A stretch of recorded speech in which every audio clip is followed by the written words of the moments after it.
साहेब सत साहेब बंदी छोड़ की अपार कृपा से हम लगातार उनकी अनमोल वाणी और उनके दिव्य जीवन चरित्र का वर्णन कर रहे थे। उसी कड़ी में हमने बंदी छोड़ के अवतार की और बाल लीलाओं का वर्णन किया, बोधिदास जी से वार्ता की वर्णन किया। आज एक बहुत ही अनोखी घटना जो बंदी छोड़ ने दिखाई उसका वर्णन कर रहे हैं।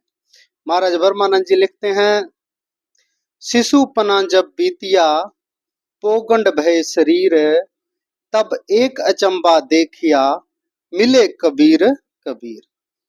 महाराज कहते हैं कि जब बालपना लगभग बीतने वाला था और जब युवा अवस्था की तरफ महाराज ने कदम बढ़ा दिए तो एक अचंबा देखा।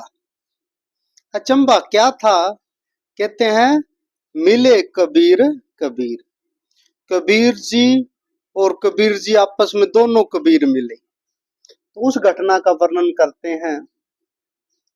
कथा है कि महाराज बंदी छोड़ गरीबदास जी जब शारीरिक तौर पर जो उनकी उम्र थी, वैसे को तो महाराज बंदी छोड़ कबीर साहब जी से गुरु गोरखनाथ जी ने पूछा था कि हे कबीर जी, आपकी उम्र कितनी है? तो बंदी छोड़ ने कहा था कि हे नाथ जी, मेरी जो आयु है, मेरी जो उम्र है, उसका तुम कोई हिसाब किताब नहीं लगा सकते। तो बंदी छोड़ ने वहां पर फरमान किया था, वो पूरी कथा अलग से लेंगे। कहते हैं अरबों करोड़ों जो है ब्रह्मा विष्णु शिव और ये जो अलख निरंजन है, इनकी आयु खत्म हो जाए, ये समाप्त हो जाए, तो मेरी एक पल भी व्यतीत नहीं होती। और ये जो 4 युगों की आयु है, ये 43,20,000 साल है। ऐसे एक चौकड़ी बनती है, ऐसे 1000 चौकड़ियों का एक दिन बनता है, फिर एक रात बनती है, अरबों करोड़ों सालों का एक ब्रह्मा का दिन बन जाता है। तो उससे हजारों गुना लाखों गुना ज्यादा अगर हो तो महाराज कहते हैं मेरा तो एक पल भी नहीं है। तो बहुत उनकी आयु थी, पर ये शारीरिक उम्र जो हम ले रहे हैं वो उस समय 10 वर्ष की थी, जो बाल लीला वो कर रहे थे। तो एक दिन मन में आया सतगुरुदेव के कि अब जो है, जो सनातन की जो परंपरा है उसको कायम रखना है, गुरु शिष्य की परंपरा को कायम रखना है। क्योंकि ये गुरु शिष्य की परंपरा जरूरी है। इससे ही अधीनता आती है, इससे ही बंदगी आती है, इससे ही परम उजागर जो रहस्य है वो खुलते हैं।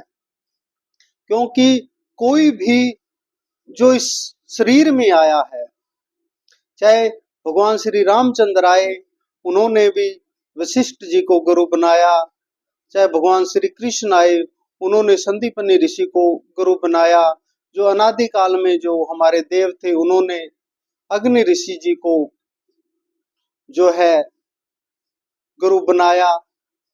इसी प्रकार हर एक ने गुरु परंपरा कायम रखी। तो महाराज कहते हैं भाई गुरु परंपरा कायम रखनी है, क्योंकि अगर गुरु परंपरा कायम नहीं रखी तो आने वाले जीव जो हैं वो उनको एक बहाना मिल जाएगा कि उनका कौन सा गुरु था, हमें भी गुरु बनाने की कोई जरूरत नहीं है।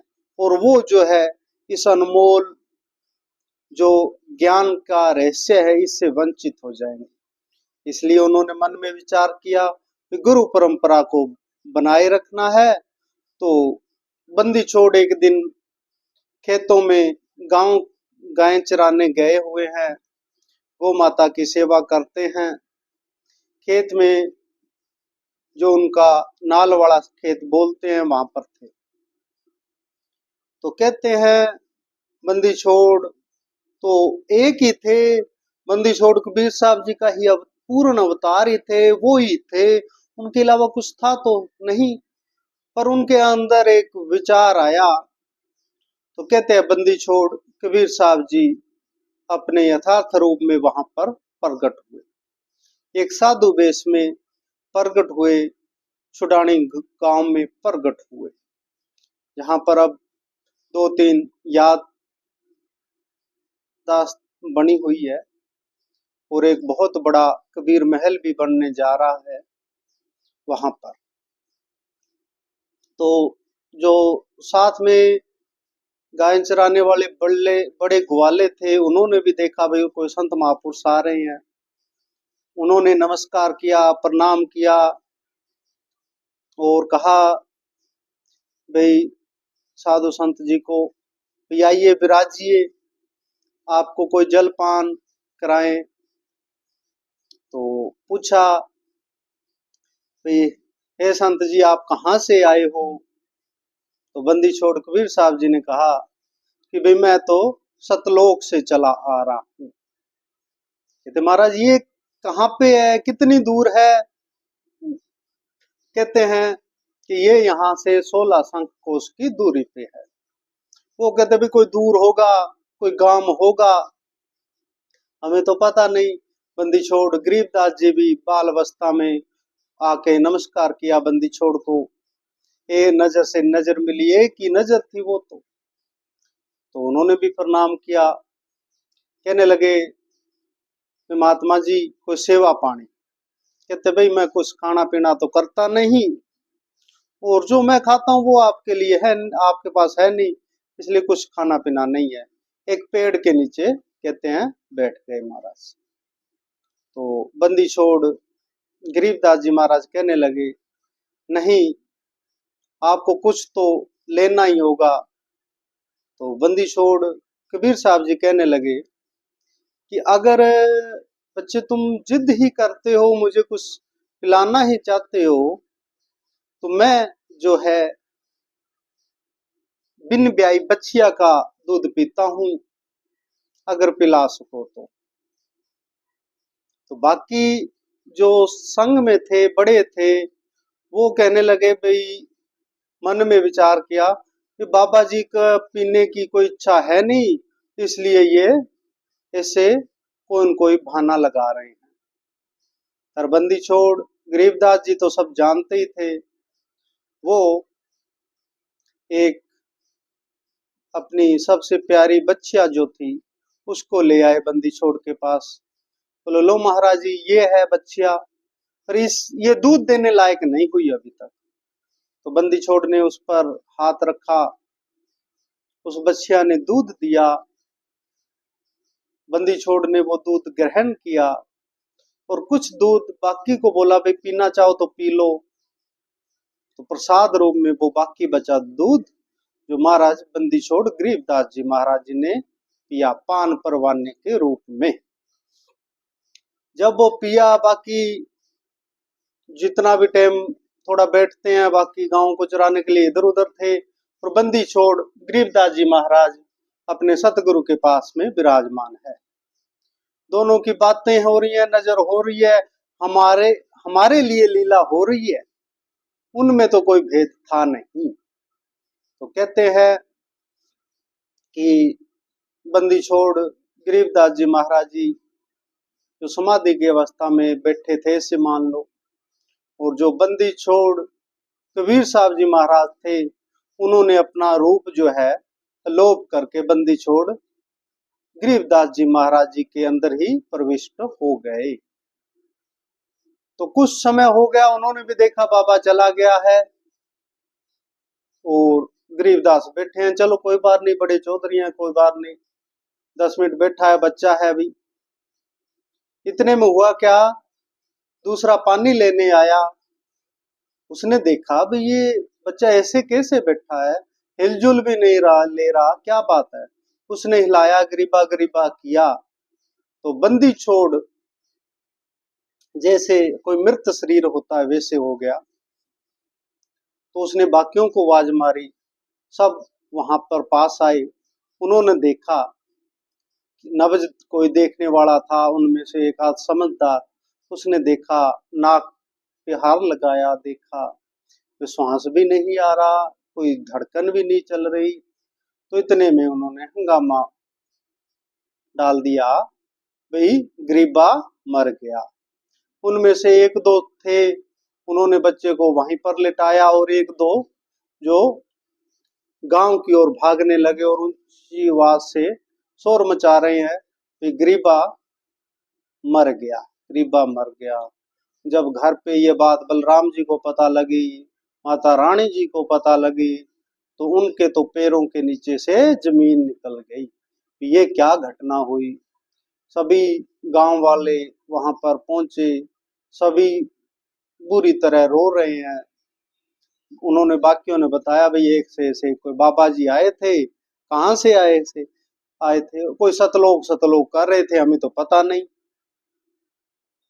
बहुत बुरी तरह रोने लगे। बाकियों ने सभी ने समझाया, भाई बलराम जी जो होनी थी वो तो हो गई। बच्चे को घर पे लाया गया, मर्तशैया पर लिटाया गया, चिता की तैयारी की गई। उसी बीच जो है कथा कहती है कि महाराज बंदी छोड़ गरीबदास जी महाराज एकदम से पैर का पहले अंगूठा हिला, बाकी शरीर हिला और बैठ के सत साहेब सत साहेब सत साहेब, जय बंदी छोड़ जय बंदी छोड़ जय बंदी छोड़ का नारा लगा दिया। सभी हैरान थे कि बच्चा क्या हो गया, पर खुश भी थे भी चलो एक ही लड़का था, बड़े सालों बाद इनके बच्चा हुआ था, चलो वो जैसे भी है। उठ गए तो सवालों की तो झड़ी लगनी थी कि हे गरीबा क्या हुआ तेरे को। कहते हैं पिताजी मेरे को तो कुछ नहीं हुआ, मैं तो सिर्फ सो रहा था। कहते नहीं ये सोने वाली बात नहीं थी। महाराज जी ने तो बात टालने की कोशिश करी। कहते नहीं नहीं नहीं, ये तो टालने वाली बात नहीं है। वो संत कौन था जो तेरे पास आया था, वो कहां से आया था, तुझे उसने तुझे क्या दिया, क्या पिलाया, तो ऐसा हो गया।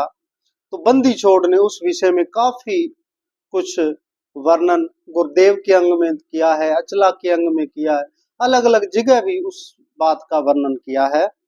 महाराज कहते हैं गरीब पर पटन पर लोक है, जहाँ अदली सतगुरु सार है, भक्ति ऐसे प्रगटे पाया हम दीदार। कहते हैं वो बंदी छोड़ जो है, गरीब पर पटन पर लोक है, जहाँ अदली सतगुरु सार, भक्ति ऐसे उतरे पाया हम दीदार।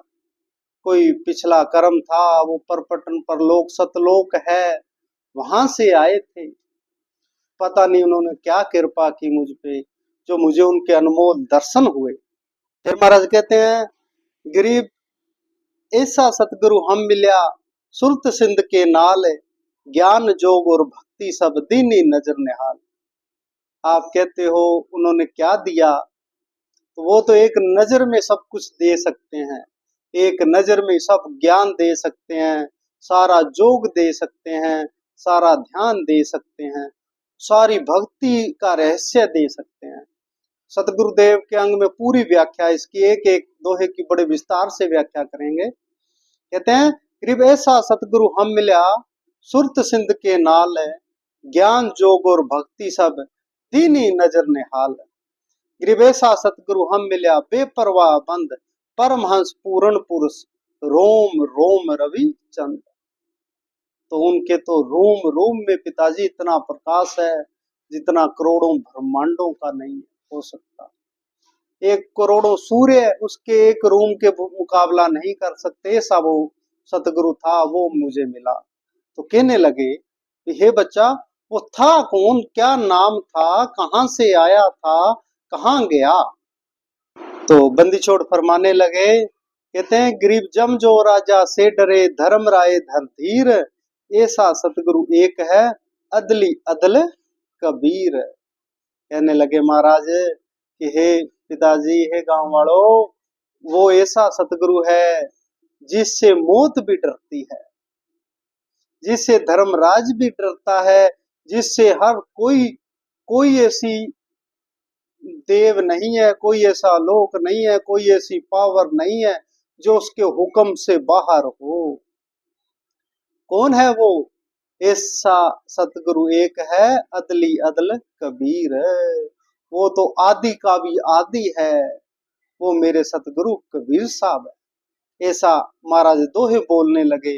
वहां पर बहुत दोहे महाराज ने अलग अलग बोले, अलग अलग संतों ने उसकी गणना अलग अलग बताई है। पर ये बात हो गई प्रमाणित कि उन्होंने ये बात स्पष्ट कर दी कि जो मेरा सतगुरु है, जो मुझे मिले, वो मेरे पूर्ण सतगुरु कबीर साहब जी हैं। और वो मेरे लिए यहाँ पे प्रकट हुए थे और मुझे उन्होंने दर्शन दिए हैं। फिर महाराज कहते हैं, गिरी पर पटन की पीठ में सतगुरु ले गया मोए, सिर साटे सौदा हुआ अगली पिछली कोय। गिरी पर पटन की पीठ में सतगुरु ले गया साथ, जहाँ हीरे माणिक भी के पार्स लग गया। कि वो जो सतगुरु थे वो मुझे परपटन सतलोक लेके गए। और सारा रहस्य महाराज ने आगे अलग अलग वाणियों में खोला है कि सतलोक जाने का पूरा जो रास्ता है, अलग अलग जो लोक आ रहे हैं, अलग अलग जो शक्तियां हैं, अलग अलग जो कमल है, उन सभी का जिक्र महाराज ने अपनी वाणी में लिखा।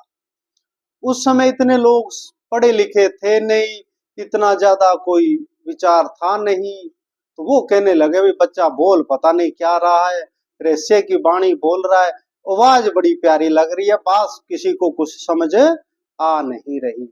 पर सबने सोचा कि चलो अच्छा है, बलराम जी का एक ही लड़का था, वो जिंदा तो हो गया, चलो जैसा भी है, थोड़ा बहुत दिमाग पे असर हो गया होगा, उसने कोई जादू टोना कर दिया होगा, चलो बच्चा जान बच गई। तो सबने इस बात की खुशी मनाई।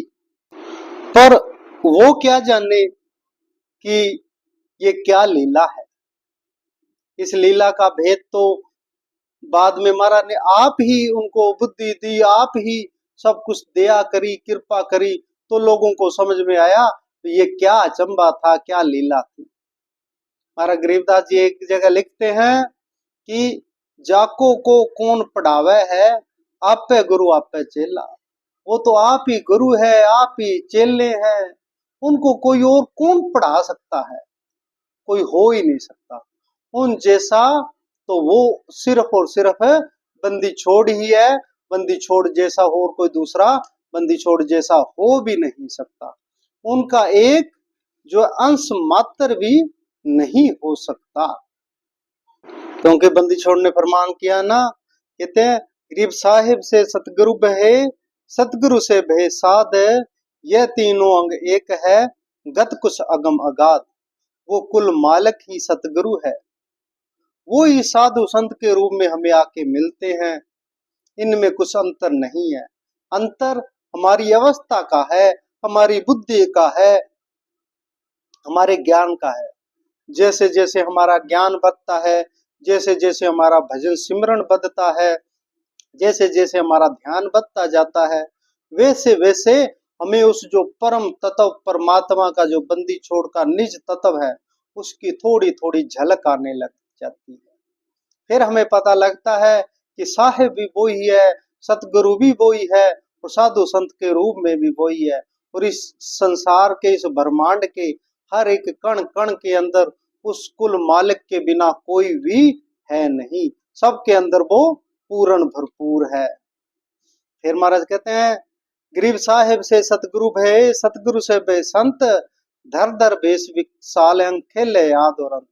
वो ही कुल मालक जो है अलग अलग रूपों में अनादि काल से, सृष्टि के आदि काल से अलग अलग रूपों में यहाँ पर प्रकट हो रहे हैं, इन जीवों को समझा रहे हैं, इन जीवों जैसे बन के आ रहे हैं, इनके साथ में खेल के, इनके साथ में रह के इनको समझा रहे हैं, अपना जो सतलोक का भेद बता रहे हैं। और कहते हैं गरीब ऐसा सतगुरु से ये बेग उतारे पार, 84 भरम मेटी आवागमन निवार। ऐसे सतगुरु का ही पूजन करना चाहिए, ऐसे ही सतगुरु को मानना चाहिए जो कि इस 84 के बंधन से हमें छुड़ा दे, जो इस 84 के बंधन से मुक्त करा दे। वो ऐसे बंदी छोड़ कबीर साहब जी के रूप में प्रकट हुए, फिर महाराज गरीबदास जी के रूप में प्रकट हुए, फिर भूरी वाले साहब जी के रूप में प्रकट हुए। सारे ही उनके ही रूप हैं। वो मालक दही में नहीं होता। फिर महाराज ने कहा है, दही को सतगुरु कहे यह सब धुंधर ज्ञान। ये तो दही को नहीं पकड़ना है, दही के अंदर जो निज तत्व है। बंदी छोड़ ने जो शरीर धारण किया था गरीबदास जी महाराज जी का, जब बंदी छोड़ कबीर साहब जी के रूप में जो शरीर धारण किया था, वो शरीर तो उन्होंने लोप कर लिया, परंतु उनके जो निज तत्व था, निज पावर जो थी, वो आज भी उतनी ही काम आ रही है। उसमें कहीं भी रिंचक भी नहीं है। महाराज ने कहा भी है, वाणी में प्रमाण किया है, गरीब एक नौका है चाम की, ठोर ठोर अटकंत, एक नौका है नूर की, विचरे लोक अनंत। जो चाम वाली नौका है उसकी तो एक मर्यादा होती है। कोई भी संत महापुरुष हुए, अवतार हुए हैं, जिन्होंने इस शरीर धारण किया है, उन्होंने इस शरीर की जो मर्यादा है उसको कभी नहीं तोड़ा। उन्होंने इस शरीर की जो मर्यादा थी, पहले बालपन, बच्चा, फिर जवान, फिर बुढ़ापा, वो सारी ये जो मर्यादा थी वो उस हिसाब से उन्होंने कायम रखी। कोई भी महापुरुष, परंतु इस शरीर की कुछ बंदिश है, कुछ मर्यादाएं हैं, परंतु जो निज आत्म तत्व है, जो परमात्म तत्व है, उसकी कोई मर्यादा नहीं है। वो तो हर जरे में, हर पल में उतना ही भरपूर है, उतना ही मौजूद है। ये तो बंदी छोड़ ने हमारे लिए एक लीला करी है। महाराज कहते हैं ना कि बालपना जब बीतिया, पोगंड भया शरीर, एक अचंबा देखिया, मिला कबीर कबीर। तो वो कबीर साहब ही थे, उन्होंने ही यहाँ आके वो रूप धारण किया था, अपना स्वरूप स्थापित किया था, हमें ज्ञान देने के लिए वो सारी परंपरा, ये नियम बनाए थे। अब हमें जरूरत है बंदी छोड़ के अनमोल बताई वाणी पे चलने की, उस पे विचार करने की, उस पर चिंतन करने की, तभी हमारा जीवन सफल होगा।